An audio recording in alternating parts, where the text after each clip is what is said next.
છું પ્રિયંકા. તમે જોઈ રહ્યા છો સિટી કવરેજ ન્યૂઝ. આજના મુખ્ય સમાચાર. ગ્રહણ ટાણે જ સર્પ નીકળે ને જેવી સ્થિતિ સર્જાય તેવી સ્થિતિ જૂનાગઢ કોર્પોરેશને ભવનાથમાં કરી દીધી છે. મહાશિવરાત્રી પર્વ આડે માંડ 5 દિવસ બાકી રહ્યા છે ત્યાં કોર્પોરેશન દ્વારા ખોદકામ શરૂ કરવામાં આવ્યું છે. હાલમાં વાઘેશ્વરી મંદિરથી લઈને ગાયત્રી મંદિર સુધીના રોડમાં જેસીબી લઈને તાબડતોડ રોડ ખોદી તેમાં સિમેન્ટના મોટા પાઇપ નાખવામાં આવ્યા છે. જોવાની ખૂબી એ છે કે અત્યાર સુધી કોર્પોરેશનને પાઇપ નાખવાનું મુહૂર્ત જ ન આવ્યું હતું. હવે મહાશિવરાત્રી પર્વે આડે 5 દિવસ જ બાકી રહ્યા છે ત્યારે જ ખોદકામ શરૂ થતાં એક તરફનો સંપૂર્ણ રોડ બંધ થઈ ગયો છે તેમ શહેરના જાગૃત નાગરિક અમૃતભાઈ દેસાઈએ જણાવ્યું છે.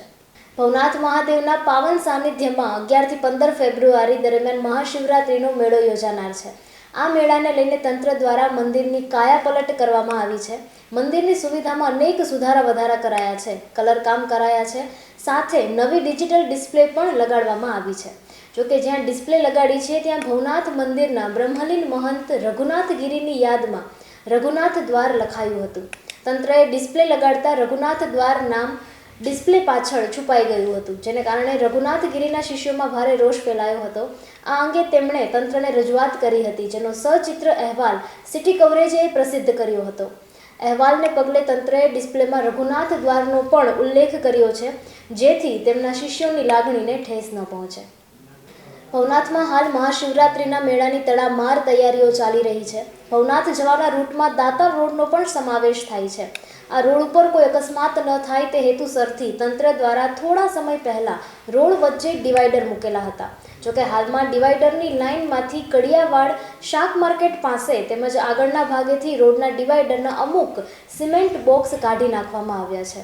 આ રૂટ ઉપર મેળા સબબ હજારો વાહનો પસાર થતા હોય છે, તો રોડ વચ્ચેથી કાઢેલા સિમેન્ટ બોક્સને કારણે અકસ્માત થવાનો ભય પણ સતાવી રહ્યો છે. ભવનાથ ખાતે યોજાનાર મહાશિવરાત્રી મેળાનું મુખ્ય આકર્ષણ છે સાધુ સંતોની રવેડી.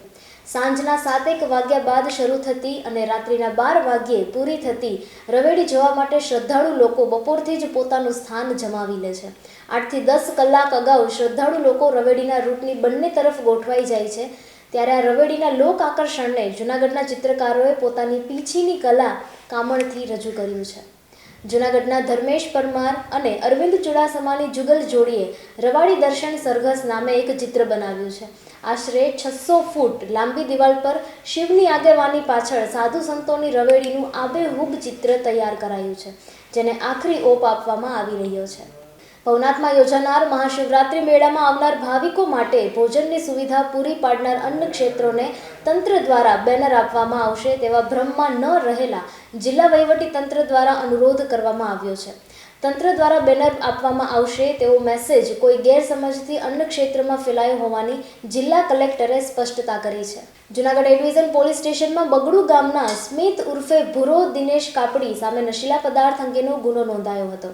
ગુનો નોંધાયા બાદ આરોપી નાસ્તો ફરતો હતો. દરમિયાન આરોપી સ્મિત ઉર્ફે ભૂરો કાપડી ગાંજો લઈને આવવાનો હોવાની બાતમી મળી હતી, જેના આધારે એસઓજી પીઆઈ આર.કે. પરમાર અને સ્ટાફે આરોપીને સુખપુર ગામના પાટિયા પાસેથી 1,87,500ના વનસ્પતિજન્ય નશીલો પદાર્થ ગાંજો સાથે ઝડપી લીધો છે.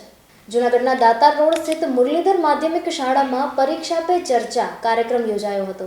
વડાપ્રધાન નરેન્દ્રભાઈ મોદી દ્વારા શિક્ષણ લેતા છાત્રોને પ્રેરણામય તેમજ પરીક્ષાના પરિણામનો ડર દૂર કરવા માટે રજૂ થયેલ કાર્યક્રમ પરીક્ષા પે ચર્ચાને સ્કૂલના બાળકોએ રસભેર નિહાળ્યો હતો. ઓસ્ટ્રેલિયન ઓપન ટેનિસ અંડર 14 જાન્યુઆરી 2026 મેલબોર્ન ખાતે યોજાઈ હતી. આ સ્પર્ધામાં લોહાણા મહાજન સમાજની જૂનાગઢની દીકરી જેન્સી દીપકભાઈ કાનાબારે પણ ભાગ લીધો હતો. તેમણે શ્રેષ્ઠ પરફોર્મન્સ આપી ઓપન ટેનિસ એશિયા પેસિફિકમાં ચેમ્પિયન બની છે. ત્યારે આ સિદ્ધિ મેળવી જેન્સી કાનાબારે માત્ર ભારતમાં જ નહીં વર્લ્ડ લેવલે લોહાણા સમાજનું ગૌરવ વધાર્યું છે. ત્યારે જૂનાગઢના તન્ના એકાઉન્ટ્સ પ્રાઇવેટ લિમિટેડના ચેરમેન જેબી તન્ના, સીઈઓ દર્શન તન્ના અને ચીફ મેનેજર સાગર તન્નાએ જેન્સી કાનાબારનું ઝળહળતી સફળતા બદલ સન્માન કર્યું હતું. જૂનાગઢના નવનિર્મિત નરસિંહ મહેતા તળાવના એમ્ફી થિયેટરમાં સૌ પ્રથમ વખત સંગીતનો કાર્યક્રમ યોજાશે. એમ્ફી થિયેટરમાં બોણી સમાન આ કાર્યક્રમ જૂનાગઢની એકમાત્ર મહિલા દ્વારા સંચાલિત ફ્રેન્ડ્સ મ્યુઝિકલ ક્લબના નમ્રતાબેન ભટ્ટ દ્વારા મહાનગરપાલિકાના સહયોગથી રજૂ કરવામાં આવશે. આગામી શનિવાર 7 ફેબ્રુઆરીએ સાંજના 5:30 થી 9:30 સુધી યોજાનાર ગીત સંગીતના કાર્યક્રમમાં જૂનાગઢ શહેરના જાણીતા 13 કલાકારો પોતાના કામણગારા કંઠથી નરસિંહ મહેતાના પદ અને જૂના નવા ગીતો રજૂ કરશે. જૂનાગઢના ઝાંઝરડા રોડ રેલવે ગરનાળામાં વહેલી સવારે અને મોડી સાંજે ટ્રાફિક સમસ્યાથી વાહન ચાલકો ત્રસ્ત બની ગયા છે. એક તો ઝાંઝરડા રોડ મોટો વિસ્તાર હોવાથી મોટી સંખ્યામાં ત્યાં લોકો રહે છે. આ વિસ્તારમાં અનેક સ્કૂલો પણ આવેલી છે, આગળ હોસ્પિટલો પણ આવેલી છે, ઉપરાંત અનેક પાર્ટી પ્લોટ જવા માટેનો રસ્તો પણ આ જ છે. પરિણામે આ રોડ ઉપર સતત ટ્રાફિક રહે છે. ત્યારે જૂનાગઢ ટ્રાફિક શાખા દ્વારા ખાસ કરીને સાંજના સમયે ટ્રાફિક બ્રિગેડના સ્ટાફને ત્યાં રાખે તો ટ્રાફિકની સમસ્યાથી લોકોને મુક્તિ મળી શકે તેમ છે. ગિરનાર પર્વતના ઓઘડ શિખર પર જૈનો દ્વારા ધજા લગાડવામાં આવી છે. આ ઘટનાના ઘેરા પડઘા પડ્યા છે. દરમિયાન ગોરખનાથજીના દલીચાની જગ્યાના મહંત પીર યોગી સોમનાથજી ગુરુ રાજનાથજીએ ડીવાયએસપી હિતેશ ધાંધલિયાને આવેદન આપ્યું છે.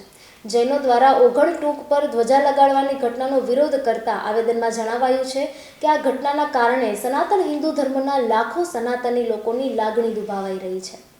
ત્યારે આવું કૃત્ય કરનાર જૈન ધર્મના લોકો, તેમને ગેરમાર્ગે દોરી જનાર આચાર્ય મુનિઓ સામે પણ કાયદેસરની કાર્યવાહી કરવામાં આવે તેવી માંગ છે.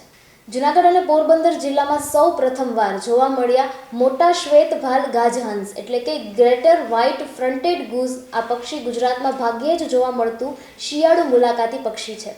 સાઇબિરિયા અને રશિયાના ઠંડા પ્રદેશોમાંથી આ પક્ષી આપણે ત્યાં શિયાળો ગાળવા માટે ભાગ્યે જ આવે છે. અગાઉ હંસના ટોળામાં એકલ દોકલ રીતે નળ સરોવર, કચ્છ અને ભાવનગરમાં નોંધાયેલું આ વર્ષે પક્ષી નિરીક્ષકો કૃષ્ણા બિશ્વાસ અને ડૉક્ટર જયેન્દ્ર ભાલોડિયા દ્વારા મોટા શ્વેતભાલ ગાજહંસની નોંધ અમીપુરી ડેમમાં લેવામાં આવી હતી. પાકિસ્તાનના પાટનગર ઇસ્લામાબાદમાં આજે એક ઝુમ્માની મસ્જિદ સમયે એક શિયા મસ્જિદના ગેટ પાસે ફાદિયન હુમલામાં મોટી સંખ્યામાં નમાઝીઓ માર્યા ગયા હોવાની આશંકા છે. ઇસ્લામાબાદમાં તરલાઈ વિસ્તારમાં આજે આ હુમલો થયો હતો. આ ઘટનાના પગલે પૂરા ઇસ્લામાબાદમાં ઇમરજન્સી લાગુ કરવામાં આવી છે. સિટી કવરેજ ન્યૂઝના ડેઇલી અપડેટ માટે અમારી ચેનલને લાઇક કરો, શેર કરો અને સબસ્ક્રાઇબ કરો. આવતીકાલે મળીશું ફરી નવા સમાચારો સાથે. City coverage news Junagadh.